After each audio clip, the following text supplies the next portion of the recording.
It's Alabama Politics This Week with Josh Moon and David Person. how are you, David? It's a good day, man. Yeah. It's the Wednesday after the Tuesday elections when we record this, and I see people all over talking about clean sweep. So Yeah. it's a good day. Good day. Yeah, it was I've heard a lot of that too, and we're going to get into it a lot more in depth in just a minute. Yeah. But it was there were some numbers behind the numbers that were really really interesting, I thought, and really hopeful. Hopeful, very hopeful numbers, and so it was a good night. But before we get into that, let me tell you about our friends at Wind Creek Entertainment, who sponsor this fine podcast and Yeah. do all sorts of other work around the state. They are good folks that are trying to make a difference. And I've said before, and I've said again, if we could model the state the way and do things the way the Porch Creeks have done on the reservation, that is exactly what we are looking for in this state. It is exactly what led to one of the youngest mayors in New York history being elected last night. It is a lift from the bottom, working class focused mindset to where we take from the top. Who can best afford it and give to those at the bottom and make sure that our communities are supported and our people have an opportunity, and that's the way that they have done things, and it's the way they're trying to do things around the state. And that's we're talking about right now the Wind Creek Entertainment portion of the Porch Creeks, and that is the portion that operates three fantastic casino resorts around the state. And listen, I know people, whenever you say casinos, they get a little touchy. Casinos are a business. I know I sound like Mitt Romney. Casinos are a business, my friend. But they're a business like anything else. They accept no money. They've taken in no subsidies, no tax breaks, no anything from anybody, and yet they've generated thousands upon thousands of jobs and millions of dollars every year for the state of Alabama. And the Porch Creeks have spread that around, and we appreciate what they've done.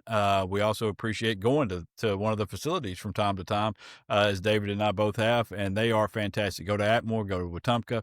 Those are the two crown jewels that they have, and it is the one in Atmore is the biggest by a small margin, but the one in Wetumpka is right there with it, and they have fantastic facilities, the spas, the restaurants, just the pool areas, the whole experience is just top level. And what you would really, I've heard from people who have been since we've had the sponsorship, who have said to me, I didn't realize that it was as nice as it is, and that they do such a job.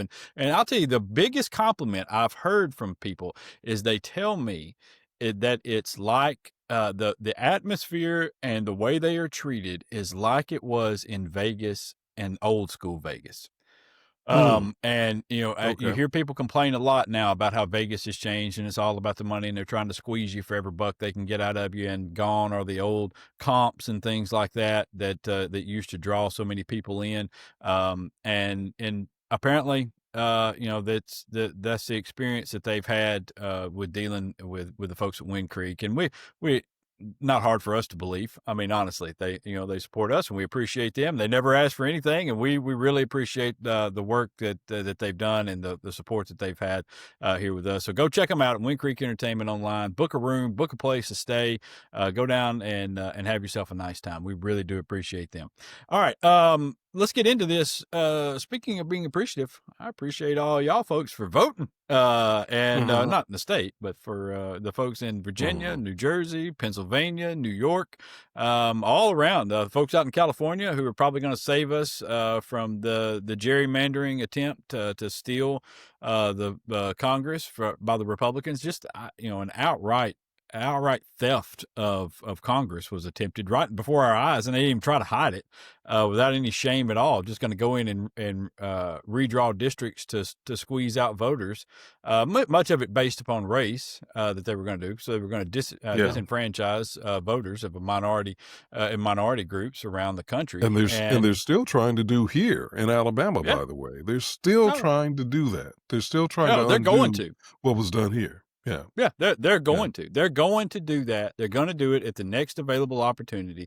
They're going to. Mm. I guarantee you, they are with if the Supreme Court comes back, as everybody expects that they will, and basically abolishes the Voting Rights Act, and that's a wrap for the Voting Rights Act, and there's no protections against this gerrymandering. Then especially racial gerrymandering, they're going to do it.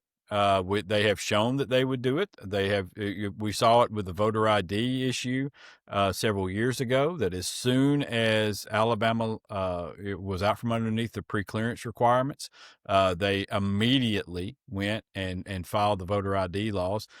You won't hear this very often, but thank God we had John Merrill in office as Secretary of State, and so he made our laws less harmful than most of the other red states, but it was still a law that has disenfranchised hundreds, thousands of people in the state of Alabama, and we continue to have antiquated voting laws because of it. But yeah, I mean it's what we saw last night though. Let me ask you this: what do you think? Because look, as I mentioned before, there are numbers behind the numbers, and you look at it. It's not just that Democrats won in Virginia, New Jersey, New York. Those things tend to happen in those states. Virginia is a purple state. New Jersey is a blue state. New York's a blue state for the most part. So Democrats winning there is not out of the ordinary. What is out of the ordinary is the manner in which some of them won. Some of the races that were predicted, I want to say it was the AG's race in Virginia, which was the Republican was predicted to win that race. It was an easy win for the Democrats. It was, and there was, I posted on my Facebook page last night, the breakdown from NPR of the county trends versus the 2024 election. Every single county in Virginia moved blue. Some of them by 16, 17 points. Many of them into double digit points. Mhm. It was a remarkable turn. What do you think led to that? Oh, I think there's no question that the shutdown had a major role in it, especially in a state where you have, they call it the DMV, the Mm-hmm. Washington metro area, DC metro area, a reference to the District of Columbia, the state of Maryland, the state of Virginia. So you have a significant portion of people in Virginia who are directly affected by that area by the shutdown.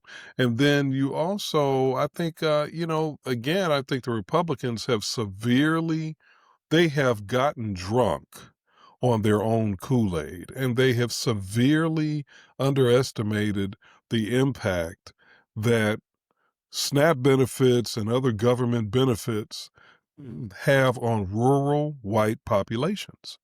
And, the rest of the rest of Virginia outside of the DC metro area is predominantly rural. Yeah. And so you got a lot of people living, in rural areas that have been impacted by the decisions that Trump and his people have made. So I think they've severely underestimated it. I think they have assumed that the only people that are affected by these things are people of color, black people, immigrants, who Mm-hmm. are Latino, and they have forgotten. They have forgotten. They are moving away. They've been paying lip service to supporting white working class people. Yeah. But it's obvious that they're not doing that. The only white Yeah. people they're supporting are white billionaires, Mm-hmm. and incidentally, any billionaires who are people of color. Yeah. Yeah, I think you're right. I think, as I told somebody last night, it's weird. It's Mhm. weird that firing half the state and shitting on them for being deadbeat moochers didn't pan out very well for you in the state of Virginia. Exactly. But Exactly. I'll say this too. And I think this was fairly evident in New York with Zoran Mamdani. Mandami. Oh, Yeah, Jesus. Mandami. Well, yeah, Yeah, I think it's you say Mandami. Mandani, I say Mandani. And so, Mhm, but mhm. it's, but and no disrespect at all, obviously, for my mispronunciation of his name. If you've Right. been here with us for a while, you know my problems with that. But it is, but it's more than 2 million people voted in that New York City mayoral election. He surprised the hell out of the Democratic in the Democratic primary, surprised the hell out of everybody in there. This was a out of the blue, nobody saw it coming sort of thing. Not last night. I'm talking about the whole Right. campaign Yeah, for the him. whole primary, yeah. Right. Mhm. I mean, last night everybody kind of assumed he was going to be the winner going into this thing. But before that, this kind of grassroots. I mean, this was a real grassroots campaign. This was a word of mouth, spread the message, get the people out and vote. Hey, here's my message. Are you tired of being shit on by the rich people and the rich people that are running this city? And are you tired of the rents running up through the roof so much you can't afford anything else? You can't afford, a 500 square foot closet somewhere to live in with your 3 kids. Are you, do you think maybe we should have free transportation? You think maybe the city's making enough money that we shouldn't charge you to ride the buses? Those sorts of things that resonated with regular people. Regular people, because you know why people are riding the bus? They're going to work. All right. Yep. That's the reason Yep. why. Oh, they're taking the kids to school. They're going to all of their different functions around the city, and so those sorts of things resonated, I think, with a group of working class folks and poor folks that said, you know, this guy says a lot of stuff that makes sense. It's the same Mhm. reason why Bernie Sanders and AOC are bringing in thousands of people at every rally that they hold all Yeah, of a that's sudden. right. Uh, That's and, right. and all of a sudden, AOC isn't quite the punchline that she used to be because somewhere along the way, somebody stopped making fun of her for being a young girl talking about these things and listened to some of the words that she was saying. And everybody with a job or with that struggled to to pay bills and stuff went, hey, wait a minute. I was saying that the other day. And as you watch the current guy who was supposed to have your back uh, plate everything in gold at the Oval Office and build his ballroom and Oh, redo the God have mercy. bathroom and Yeah. and make deals for himself and his friends and host Throwing a lavish parties, yeah, the host a Yeah. Gatsby party with the as Mhm. Mankiewicz said the women in the martini glasses. Yeah. It Well, was that was crazy. I always said it was just it was opulence, I mean, it was Mhm. literally just tossing. They're It just tossing it shit in your it face at this point. Yeah, I was gonna say it was even more than opulence, and I think what you just said hits it right on the head. It was a big middle finger to the Yes, country. It was a really yes, big, giant middle finger, maybe 2 middle fingers to the country, just basically saying, "I don't care what anybody else is going through. This yeah, is my world. This is how I'm going to live, and I don't see what the rest of you guys are dealing with, and I don't frankly care." That's yeah. what that said. Oh yeah, he's done that so many times now. I mean, Mhm. the 20 billion to Argentina in the middle of this, while Yeah. we're telling Was people, it 20 we're or not going to. 40,000,000,000?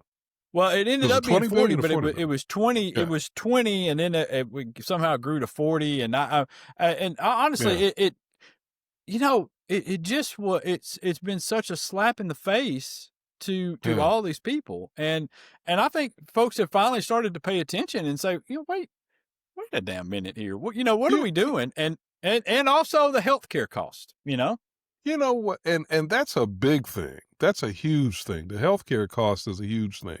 I saw, this guy on social media. I don't know if what he was saying is true or not, but if it's true, it's Mm-hmm. astounding. He was saying that one of his friends had been paying something like I think $300 a month, due to the Obamacare, the Affordable Care Act. He Right. said that it was going to the guy found out that in January the monthly cost to his family was going to leap up by over 700%.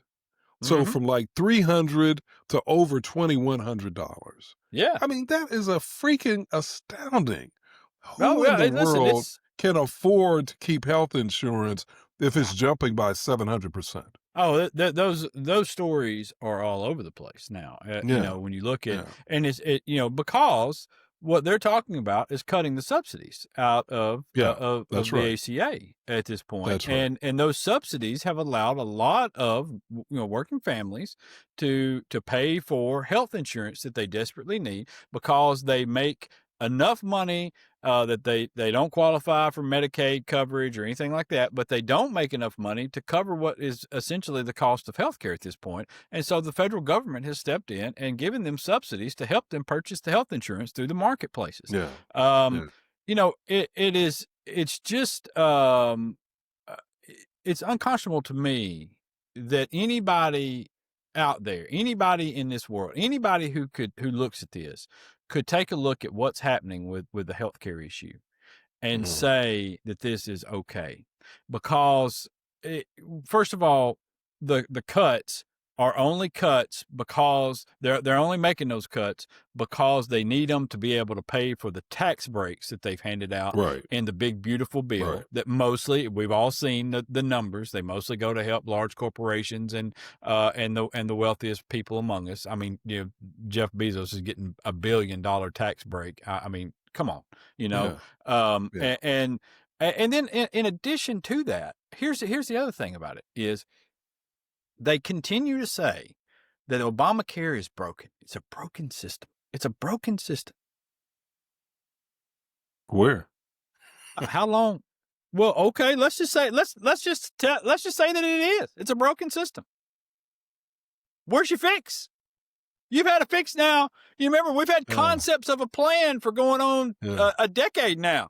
You know, yeah, yeah, yeah, this is just under Trump. We've had concepts of a plan for going on a decade. We've had yeah. Obamacare for much longer than that. They've never been. They've tried to repeal it 100 times or more at this point, and they have still never once come up with a replacement, a viable Right. replacement, to the point So, that even Marjorie Taylor Greene says, "What are we yeah. replacing it with?" Yeah, so I was just going to say, well, first let me say again, the idea that Obamacare is broken. How's it broken? What does that even mean? Yeah. Doesn't mean anything. It's just talk. It Mm-hmm. works for the people for whom it was designed to work. Now let's juxtapose that with, as you just said, Marjorie Taylor Greene is being critical of her own party.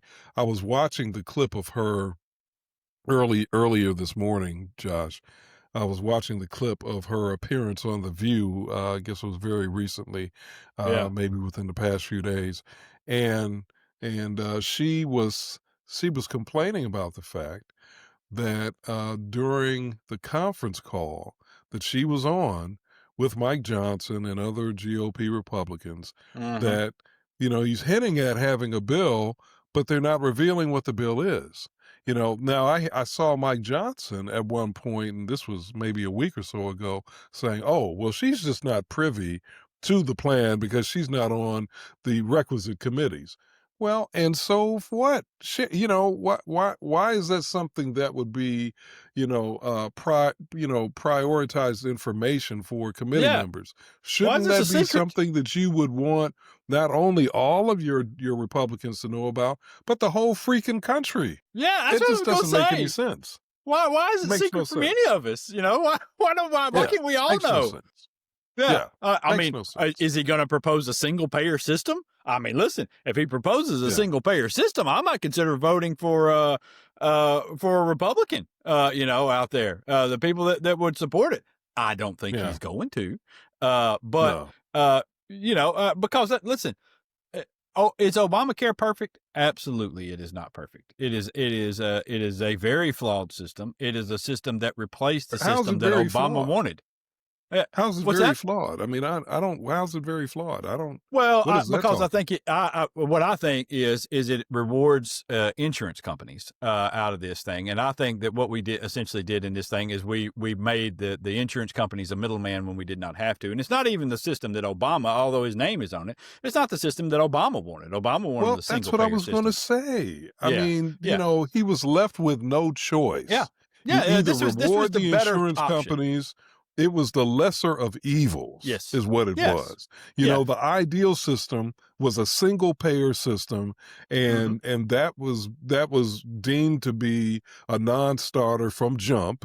Yep. Now, should he have given up on it? Maybe that's where the problem is. If something was broken, it may have been Yeah. the politics, Josh.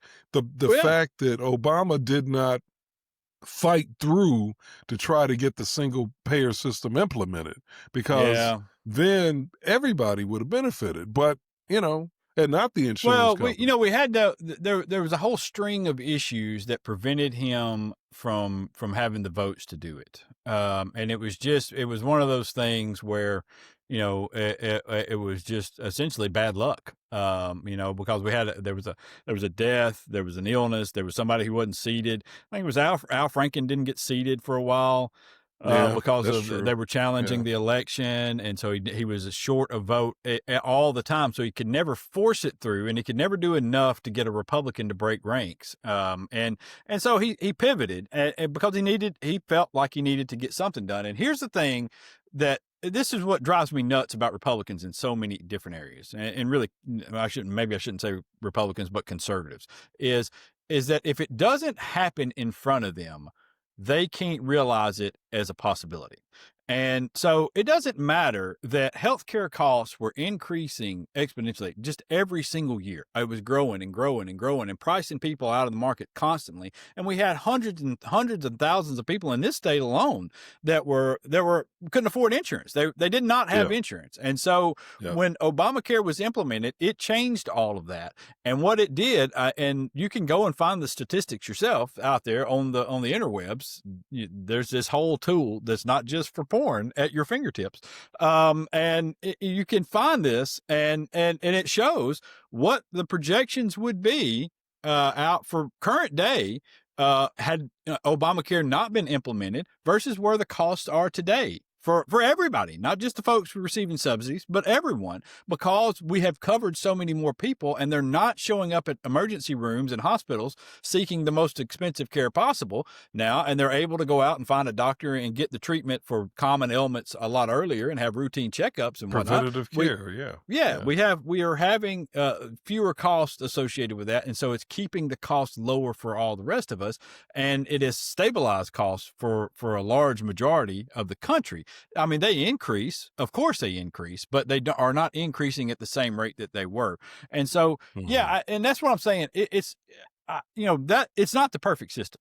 It's not the perfect system, and to me, it's a flawed system because the perfect system is the one that we have in virtually every other civilized The nation single in the payer world. system. Yeah. Yeah, Yeah. and I mean, it's just Yeah. you pay in everybody, it works for everybody, and and you avoid all of this nonsense. I mean, it's just, but so I just I think all of this combined, though, is what led to last night. I think there were pockets of different issues in different states, but I think overall, one of the problems that they're going to have, and I think, like I said, I think the New York City deal was it's not because a Democrat was elected or even a Democratic socialist was elected. It's because this guy and his message was such a surprise and because it resonated so well with so many people. When you see that, it's something that you mimic elsewhere because he's caught something there that is really at the heart of what a lot of voters are thinking about. Well, here's my question for you. So we had a historic Tuesday, in that you had a Muslim Democratic Socialist elected to be the mayor of New York. You had a Muslim who was elected, a Muslim woman who was elected the first, who was elected the lieutenant governor of Virginia. First time that's happened in history. You had a woman who was elected governor of Virginia. So that those were three historic statewide elections in other states. What do you think this suggests about what's going to happen in the state of Alabama in 2026 and then again in 2028? I am very hopeful. I will say I think um I think that there can be, in 2026 particularly, I think that there can be some real movement with people if, and we're gonna talk to a guy who, just looking at his background, um, seems like the perfect sort of candidate for Democrats to put out there right now. Veteran, guy that has been around a little bit, and and I think is somebody who could, looks very, very enticing to a group of working class voters in District 5, who are now taking a look at things and realizing that they've been given the shaft. That they've been Mhm. lied to, and I think you see this. Look, you can go through on my Facebook page sometimes, and I get quite a bit of engagement on the posts that are there with people going back and forth, and I tend to kind of stay out of the fray a lot of it because it's so time consuming, to get down, Yeah. and I try to limit myself to just doing the post, maybe making a couple of comments here or there, those types of things. But you see the folks kind of going back and forth, and I read some of the comments, and there was a guy on there last week who said, we don't. I don't know that I've agreed with you on pretty much anything over the years, but which I always love it when it starts out that way. But he said, Because you know the other shoe's gonna drop, yeah. right, right, right, Mhm. right. But he Yeah. said, there are a whole lot of us out here who are sick of this shit. And we're, and I'll tell you, man, the other thing is that I think some people now, especially in the state of Alabama, brush off, and that's the Epstein stuff. And I think that's, that whole deal with the way Mike Johnson is now holding the House in recess, has since September the 20th now. That is That's crazy. that's another reason why they couldn't handle the SNAP stuff. Okay. They can't handle SNAP benefits because getting in to pass the legislation requires the House to come back. And they know that Massey and those guys are going to put the Epstein bill back up there, and they're going to have the votes to get it passed. And they And don't desperately do not want it. and don't you love it? I love it that, the Democrats are standing firm Yeah. on, pressuring the Republicans to get back to work. At the Mm-hmm. same time, I love it that the Democrats are not capitulating to Trump's demands, in terms of coming back and conceding, before they reopen government. I love it. We finally see people standing ground and showing that they've got spine, showing that they've Yes. got testicles. I Well, love it. yeah, I do too, and I particularly think that it's a good move now because it's running into the time when so many people are now realizing what's about to happen with their healthcare costs, Mm. and what health insurance prices are going to do, and Democrats can now just say, see. See, this is what we were trying to stop from happening. This is what we're fighting for, is that 300% increase, that 700% increase, that all of these increases that are going to cripple your families and are going to drive up costs for everybody across the board.